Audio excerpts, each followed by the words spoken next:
we are going to have a little chat with Tina, who is a marketing and communications manager. Hopefully, I got that right. Within the Interventions Alliance, which is part of the Seetec team.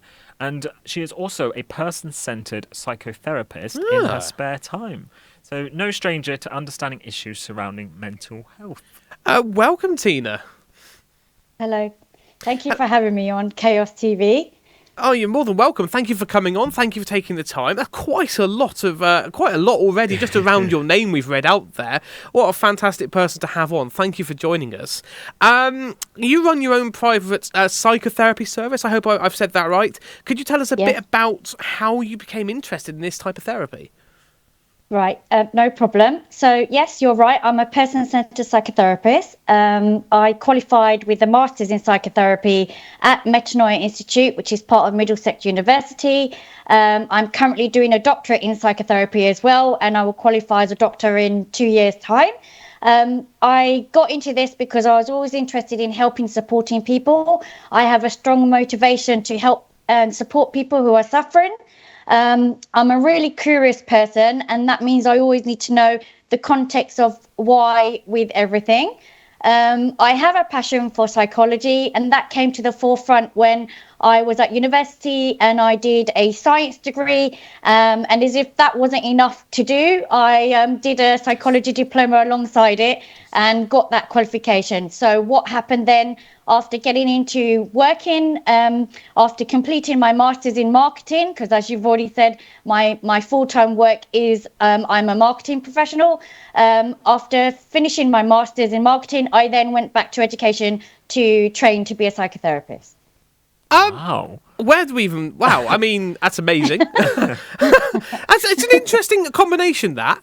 I've done a master's in marketing where I'm like, you know what, psychotherapy, that's not the most natural of steps, is it?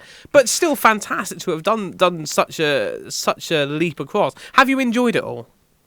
Yes, I have definitely enjoyed it all. And your comment where you said it's not really connected is in actual fact they are connected, because in order to market to people, you need to know how they think and what's going to get them to buy into what you're marketing. So the psychology is already there. Fantastic. You know what? Being taught things every day here at Chaos today is no different. I like that. That's very good. It is. Sometimes all it takes is somebody just to explain that little connection. Then you're like, okay, yeah, that makes sense. I get that. Yeah, absolutely. Also, I'd like to know, Tina, obviously with the Mental Health Awareness Week's theme being loneliness, would you say that isolation and loneliness is on the increase? Yes, definitely. Now, there is research to show that there's an ever-increasing connectedness world that we're living in because of our digital communications. And I know that sounds like a controversy because we're in a world which has got lots of digital communications, you'd think that we'd be more connected. But in actual fact, we're going through lots more loneliness than we've ever been in any society.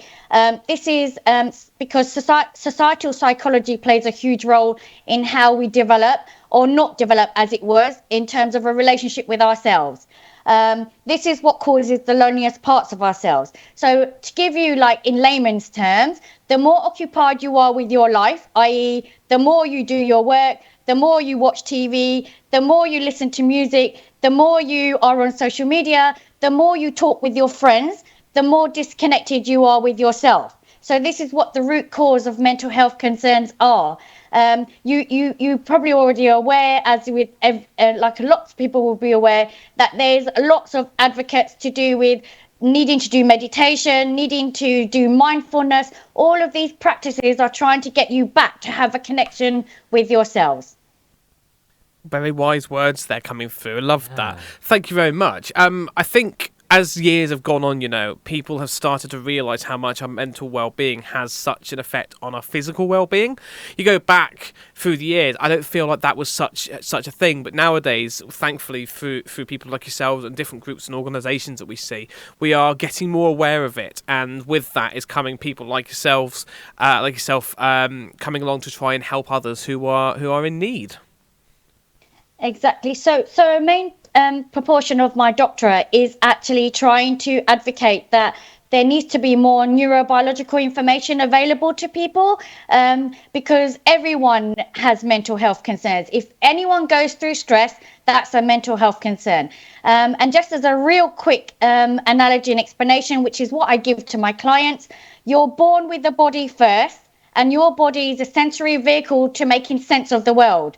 You can't speak, you can't think, you can't feel at that point when you're a baby. You've got your body to help you to make sense of what needs to happen. So then you develop feelings, and then up until the age of 30 is when your brain is fully developed.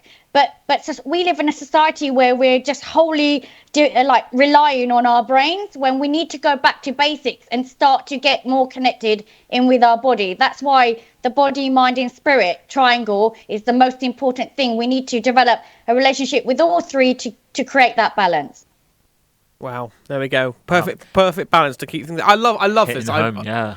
I want to keep talking to you, but I need to go on to my next question for you. I want to get a bit more advice, maybe for the layman, for anyone who is feeling lonely, isolated, all of those things we've talked about so far.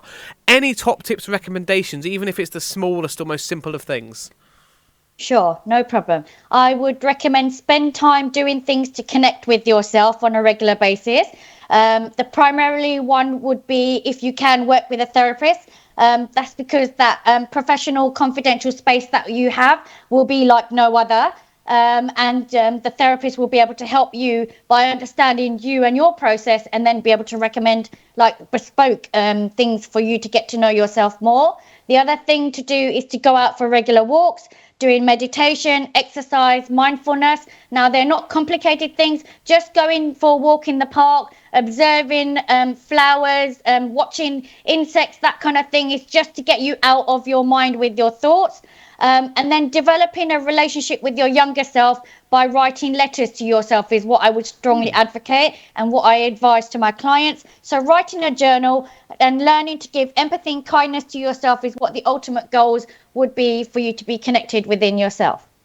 I'll tell you something. I'd have a few tips to give my younger self if I did write a letter now. Like, don't do a lot of the things you're about to do, you silly boy. Yeah. But no, the whole point there being empathetic. Sorry, just one more quick thing. I've just recently watched a film with Ryan Reynolds. It's called The Adam Project. Oh, right. And that's where he talks to his younger self. If that's a guide, that would be something to start, and then to start actually talking to your younger self. I mean, if it's good Ryan for Reynolds Ryan doing Reynolds, it, I mean, there you go. Sold. Tina, thank you very much for coming on the show today. Really appreciate your time and your expertise. You're certainly someone full of knowledge, and it'll be lovely to talk to you again in the future if we get the chance. Thank you very much.